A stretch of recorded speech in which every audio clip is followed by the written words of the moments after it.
So hello class 7 students, welcoming you all back to your chapter that is the rise of empires. ये episode 1 नहीं है, चिंता मत करो।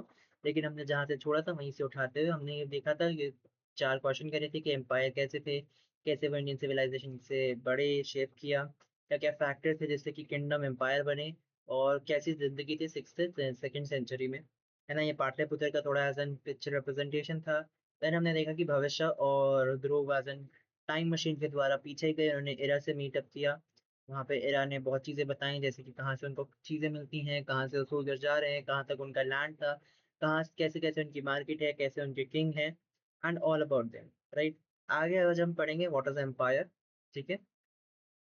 सो लेट अस सी कि एम्पायर क्या होता है। और ये भी थोड़ा बहुत एम्पायर के साथ साथ आपका यहाँ पे फीचर्स भी आ जाते हैं, फीचर्स ऑफ एन एम्पायर, वो भी आज हम करेंगे। And then there is lot to do today. तो अब देखते हैं, जहाँ तक हमारा टाइम अलाउ करता है विल डू टिल दैट, है ना। बाकी will leave for the other day. Alright. So let us start. What is an empire? So the word empire comes from the Latin imperium, which means supreme power.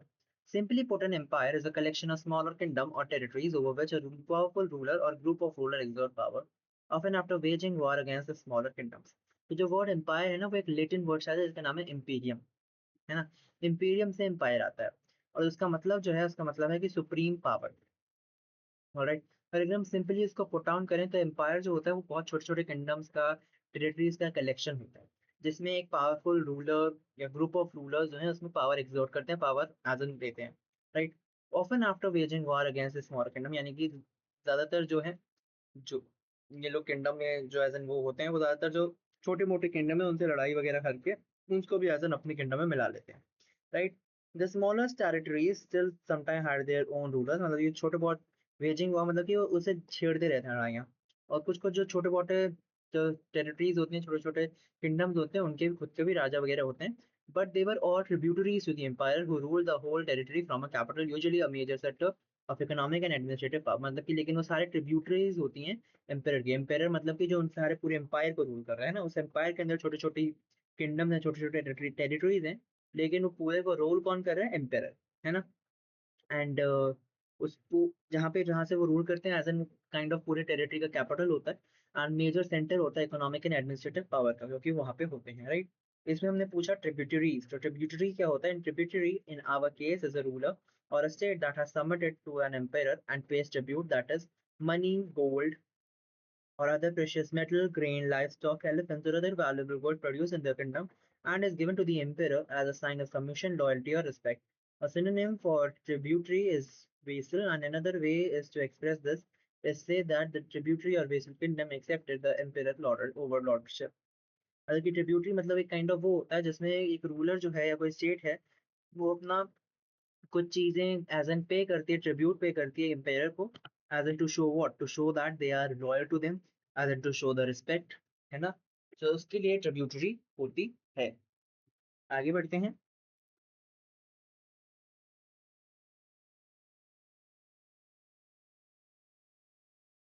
In ancient Sanskrit texts, words commonly used for emperor made this clear that they include samraj, meaning the lord of all। ठीक है। मतलब कि संस्कृत में जैसे word होते हैं emperor, उसका मतलब बहुत साफ ही होती है, उसका मतलब होता है सम्राट, मतलब कि सबका लॉर्ड। और सुप्रीम रूलर, सुप्रीम रूलर भी कहते हैं उनको, है ना। अधिराज और ओवरलॉर्ड, है ना। और राजाधिराजा और द किंग ऑफ किंग्स। तो ऐसे ऐसे कुछ कुछ नाम हैं जो आपके संस्कृत टेक्स्ट में यूज होते हैं for your emperor, right. Indian history is full of emperors, empire sorry, तो एम्पायर्स से ही भरी हुई है पूरी हिस्ट्री, Indian history, right. They rose and expanded and lasted for a while, decline and disappear, मतलब कि आगे बढ़े, एक्सपैंड हुआ, एक कुछ टाइम के लिए रहे, एंड धीरे धीरे वो डिक्लाइन हुए और धीरे धीरे वो डिसअपीयर हो गए। In fact, the last empire that ruled the subcontinent existed less than a century ago, यानी कि जो आखिरी जो एम्पायर जिसने रूल किया था वो बस एक सेंचुरी से भी कम में, less than a century exist करता है, right. But now is not the time to tell that story. We start at the other end of time, so we may understand how empire functioned in the distant past and how they deeply impact India's evolution at all levels: political, economic, social, and cultural। हम मतलब हमको ये बात नहीं करने की क्या था उनकी स्टोरी या वॉट एवर, बट हम यहाँ से शुरू करेंगे कि कैसे वो एम्पायर फंक्शन करे, कैसे वो पास में जा रहे, एंड कैसे उसने इंडिया का एवोल्यूशन को इम्पैक्ट किया, चेंज किया हर एक लेवल, पॉलिटिकली, इकोनॉमिकली, सोशली और कल्चरली एज वेल। तो अब हम आगे बढ़ते हैं with your features of empire of an empire. तो पहली चीज जो है यहाँ पे एक चीज जो आप पढ़ लेते हैं, empire exerts central authority over the empire tributary territories and kings, यानी कि जितने भी ट्रिब्यूटरीज हैं, जितने भी लोग उनके अंडर हैं, जितने भी छोटे छोटे किंगडम्स हैं, जितने भी छोटे छोटे टेरिटरीज हैं, उन सब के अंदर एक सेंट्रल अथॉरिटी है, उस सबके ऊपर एक सेंट्रल अथॉरिटी जो होती है एम्पायर की, राइट। उसके अलावा एक एक फीचर्स जो हम पढ़ते हैं, first is maintains an army to keep the tributary states under control, expand the empire to protect it from outside aggression. मतलब कि जितनी भी छोटी छोटी ट्रिब्यूटरी स्टेट्स थे, है ना, छोटी मोटी स्टेट्स हैं, किंगडम्स हैं, उनको कंट्रोल रखने के लिए वो एक आर्मी मेंटेन रखते हैं, और वो धीरे धीरे जो अपना एम्पायर है उसको आगे आगे बढ़ाते हैं, एक्सपैंड करते हैं, और उसको बाहर के लोगों से, बाहर की एग्रेशन से बचा के रखते हैं, प्रोटेक्ट करते हैं, राइट।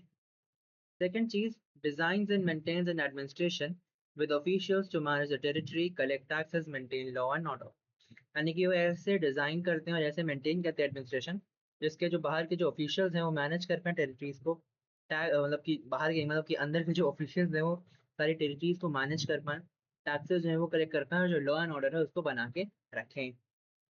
थर्ड, देयर इज काम का जो है उनका, that they makes law, issue currencies, weight and measures and regulate trade, यानी कि वो लॉ बनाते हैं, इशू करते हैं करेंसी वगैरह, जैसे पैसे होते हैं ना, करेंसी, वेट एंड मेजर्स देखते हैं, प्लस वो ट्रेड को भी रेगुलेट रखते हैं। Fourth is controls and regulate access to resources like mines, forests and agriculture power, produce manpower। यानी कि वो इन सब चीजों का कंट्रोल एंड रेगुलेशन रखते हैं कि भैया सबको एज एन सबको इन द सेंस जिनको जरूरत है उनको सबको एक्सेस हो इन सारे रिसोर्सेज का। Fifth is the encourages art literature religious religion school of thought centre of learning, यानी कि वो art literature religion school of thought in सबको बहुत बढ़ावा देते हैं, इंकरेज करते हैं कि ये सब चीजें हों, right. And they also maintain what they maintain communication network like road, river and sea navigation as well, another infrastructure for administration, trade and people's welfare। यानी कि वो ये सब कामों के लिए भी they are very much like welcome, maintain रखते हैं कम्युनिकेशन चीजें भी और इंफ्रास्ट्रक्चर एंड एडमिनिस्ट्रेशन चीजों के लिए भी, not only administration but also for the trade and people का वेलफेयर, लोगों के अच्छाई के लिए भी। सो जो इतने छह चीजें हैं, जैसे कि आर्मी मेंटेन रखते हैं जिससे कि वो ट्रिब्यूटरी को कंट्रोल में रख पाए, एम्पायर बढ़ा पाए, और बाकी जो बाहर के लोग हैं उनसे प्रोटेक्शन ले पाए। सेकंड, वो एडमिनिस्ट्रेशन बहुत अच्छे से मेंटेन और डिजाइन करते हैं जिससे कि जो ऑफिशियल है अपनी टेरिटरी को मैनेज कर पाए, टैक्स कलेक्ट कर पाए, लॉ एंड ऑर्डर मेंटेन कर पाए। थर्ड इज वो लॉ बनाते हैं, करेंसी इशू करते हैं, वेट एंड मेजर देखते हैं और ट्रेड रेगुलेट करते हैं। फोर्थ, वो कंट्रोल और रेगुलेट करते हैं, कोई भी किसको एक्सेस है, किसको एक्सेस है, और रेगुलेट करते हैं, कैसे कंट्रोल और रेगुलेट करते हैं किसको एक्सेस है सारी रिसोर्सेज का, नेचुरल रिसोर्सेज का, है ना। Art literature religious school of thought centre of learning को इंकरेज करते हैं। कम्युनिकेशन नेटवर्क्स और इंफ्रास्ट्रक्चर जैसे कि एडमिनिस्ट्रेशन, लोगों के लिए ट्रेड और पीपल वेलफेयर, इन सब के लिए इंफ्रास्ट्रक्चर भी बनाते हैं, कम्युनिकेशन भी बनाते हैं, right. So let us read forward. There are questions that are first is like let's explore. Empire is extended over vast area and had diverse people with different languages, custom and culture. How do you think that the emperor made sure that they lived in harmony? Discuss in groups and share. तो मतलब कि यहाँ पे बताया जा रहा है, पूछा जा रहा है कि जो इतने इतने एम्पायर्स थे, जो इतने दूर दूर दराज तक एरिया थे जहाँ पे अलग अलग डाइवर्सिटी के साथ लोग रहते थे, है ना, वो लोग कैसा एज एन मेंटेन रखते थे, इतनी अलग अलग लैंग्वेज बोलने वाले, इतने अलग अलग कल्चर वाले, कैसे जो एम्पायर है वो एज एन ये बनाते रखते थे कि वो सारे लोग एक साथ हारमोनी में हैं। तो देखते हैं, so empire maintain harmony by ensuring law and order, appointed efficient officials respecting local customs, allowing regional rulers to govern under their authority, promoting trade and communication and encouraging mutual respect among different communities, है ना। मतलब कि जो empire थे वो maintain रखते थे अपनी हारमोनी, इंश्योर करते थे लॉ एंड ऑर्डर अच्छे से बना रहे, नए नए एफिशिएंट ऑफिशियल्स को अपॉइंट करते थे, जो लोकल कस्टम्स थे उन लोग की रिस्पेक्ट करते थे, एंड जो रीजनल रूलर्स थे उनको अलाउ करते थे गवर्न करने का अपनी अथॉरिटी के अंदर, एंड प्रमोट करते थे ट्रेड एंड कम्युनिकेशन अच्छे से हो, है ना। और वो कोई भी म्यूचुअल रिस्पेक्ट अलग अलग कम्युनिटीज के प्रति उन सबको एज एन रिस्पेक्ट देते थे, है ना। तो that is how they do harmony, सारे उसमें मेंटेन रखते थे, राइट। नेक्स्ट क्वेश्चन है क्वेश्चन नंबर 2, मैंने यहाँ पे लिख रखा है बट आप यहाँ पे से भी देख सकते हैं, that looking at the many challenges involved in managing an empire, how should a king be so keen to expand his empire into an emperor, sorry, kingdom into an empire and become an emperor? So here are the few possible answers, see if you think of a few more. तो हमको तो इसने answer दे रखा है but एक बार यहाँ पे भी देख लेते हैं आंसर क्या है। जैसे an ambition to rule over the entire world, a metaphor for controlling large territories and ensuring that they would be remembered for posterity. Posterity मतलब का generation to come, यानी कि आगे आने वाली नस्लों तक, आगे आने वाली जनरेशन तक उसको याद रखे, एज इन वो इतना एज इन पूरे वर्ल्ड को रूल करे, काइंड ऑफ दैट, है ना। सेकंड चीज है a wish to bring large areas under control and gain access to their resources to build economic and military strength, यानी कि जितने जितने पहले तो सिर्फ ख्वाहिश थी कि पूरे वर्ल्ड को रूल करें एंड पूरी लार्ज टेरिटरीज को कंट्रोल करें। दूसरी चीज है कि वो इतनी इतनी टेरिटरीज को कंट्रोल करें और साथ ही साथ जो रिसोर्सेज है उनका एक्सेस उन्हें मिले, जिससे कि अपनी इकोनॉमी और मिलिट्री स्ट्रेंथ बढ़ाएं। एंड तीसरी चीज है desire for great wealth for himself and for the empire, यानी कि वो और पैसा लेना चाहते हैं और वेल्थ और धन दौलत लेना चाहते हैं अपने लिए भी और एम्पायर के लिए भी, ये भी चीज हो सकती है, राइट। सो यहाँ पे क्या आंसर लिखा है, that a king to wanted to become an empire to gain greater power and fame, obviously, control more land and resources. Second जो तीसरी पढ़ाई, and third जो हमने कराई थी वो था increase wealth through taxes, tribute, strengthen the army, improve trade and secure his kingdom against enemies। तो ये चीजें थी जिससे कि एक एम्पायर, मतलब कि किंगडम से एम्पायर बनना चाहता है, एम्पायर बनना चाहता है, जिससे कि उसकी पहली चीज वो अच्छी ग्रेट पावर एंड फेम पाए, दूसरी control more land and resources, third is increase wealth through tax and tribute. Fourth is strengthen the army. Fifth is improve trade. And sixth is secure his kingdom from enemies. Right? In return for tribute and loyalty, emperors generally allowed the regional kings or chiefs to continue to govern their area. मतलब कि loyalty या tribute के चलते हैं, यानी कि tribute या loyalty kind of पैसे हो गए, धन दौलत हो गया, कोई भी नेचुरल रिसोर्स अपने किंगडम से देते थे वो लोग, जिससे कि ये पता चलता था कि वो उन्हीं के साथ लॉयल हैं, है ना। और फिर उसके बदले एम्पायर जो थे अपने जो जगह जगह के जो किंग्स थे, राजा थे, चीफ थे, उनको अपने एरिया को गवर्न करने देते थे, राइट। तो आप देख सकते हैं figure 5.4.1, trained armies were deployed to conquer neighboring kingdom, maintain control over them and defend the empire border, यानी कि empire border को बचाने के लिए दूर जो आसपास के किंगडम है उधर में कॉन्क्वेर करने के लिए ट्रेन आर्मीज जाती थी, है ना। Fortified settlements would be built in strategic places such as empire border, यानी कि empire के borders पे ये ऐसी ऐसी fortification settlement बनाई जाती थी, है ना, एज ए स्ट्रेटेजी यूज करिए कि कोई अगर आगे चल के कुछ हो उसका ख्याल रख के ऐसी ऐसी फोर्टिफाइड चीजें यानी कि फोर्ट्स ऐसे बनाए जाते थे, है ना।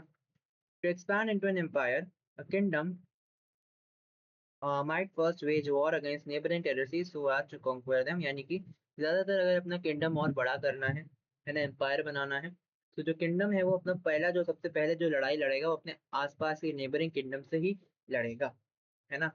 Rulers endeavor to control river trade network as they would give them control over precious resources apart from tax revenue and from trade, यानी कि सिर्फ टैक्स रेवेन्यू और ट्रेड से ही, मतलब टैक्स और ट्रेड के साथ साथ उनको बहुत सारे नेचुरल रिसोर्सेज का भी चीजें मिलती हैं रिवर से, साथ ही साथ अगर वो रिवर उनके पास है नेचुरल रिसोर्स मिलेंगे, प्लस जो ट्रेड नेटवर्क है वो भी उन्हें मिलेगा, है ना।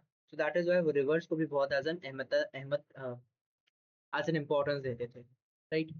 With many smaller kingdoms bearing for control, the one with the access to stronger military power and surplus resources would eventually become the overlord, यानी कि बहुत सारे छोटे छोटे किंगडम होते थे जो कि कंट्रोल के लिए कंट्रोल में होते थे, कंट्रोल के लिए लड़वाए जाते थे, एज इन ये किंगडम मुझे चाहिए एज इन ऐसे। बट जो कुछ जिनके पास एक्सेस ज्यादा पावर के पास ज्यादा मिलिट्री पावर थी, जिनके पास ज्यादा रिसोर्सेज थे, वो आखिर में एज एन सबका एज एन ओवरलॉर्ड बन जाता है, एज एन सुपीरियर एम्पायर बन जाते हैं सबके ऊपर, and then that person oversees each and every thing, right? Warfare apart, what other methods do you think the rulers might have used to expand their empire? Pen your ideas. तो war लड़ाइयों के अलावा और कैसे कैसे जगह से कैसे कैसे दिमाग लगा के कैसे कैसे मेथड लगा के they would expand their empire. So apart from warfare, rulers could expand their empire through peaceful alliances, marriage alliance, diplomacy, trade agreements, friendly relation with neighboring kingdom, and by accepting their loyalty voluntarily, है ना। लड़ाई झगड़े के अलावा जैसे rulers कैसे expand कर सकते हैं एम्पायर, उसकी बात यहाँ पे करी गई है। पहला चीज पीसफुल अलायंस, यानी कि एक दूसरे से गठबंधन, जैसे गठबंधन की सरकार होती है, अलायंस वैसा, मतलब मिलजुल के एज एन मूव करें, पीसफुल अलायंस। मैरिज अलायंस यानी कि अपने जैसे शादी वगैरह हो जाए अपने रिश्तेदारों की इधर उधर इधर उससे, है ना, उससे कोई लड़ाई ना हो। अदर देन डिप्लोमेसी, या फिर कोई ट्रेड एग्रीमेंट साइन अप हो जाए, फ्रेंड रिलेशनशिप आपके आसपास में नेबर किंगडम के साथ हो, या फिर उनकी लॉयल्टी वॉलंटरली एक्सेप्ट करके उनको अपने अंडर ले लो, राइट। ये सब चीजें होती हैं। ओके, सो ये वाला जो पूरा है दैट इज योर, क्या, ट्रेड रूट्स एंड गिल्स, वो अपनी नेक्स्ट क्लास में करेंगे। आज की क्लास में इतना ही। सो आई वाइंड अप नाउ। मैं ज्यादा ज्यादा चैप्टर को खींचने इन द सेंस ज्यादा ज्यादा लंबा नहीं चाहता हूँ। दैट इज, इसको आज हम यहीं पे छोड़ देंगे। Will meet you all very soon with the very next episode with the these episode this topic that is trade routes and guilds. So तब तक के लिए bye bye, thank you and take care. Will meet you very soon with the third episode.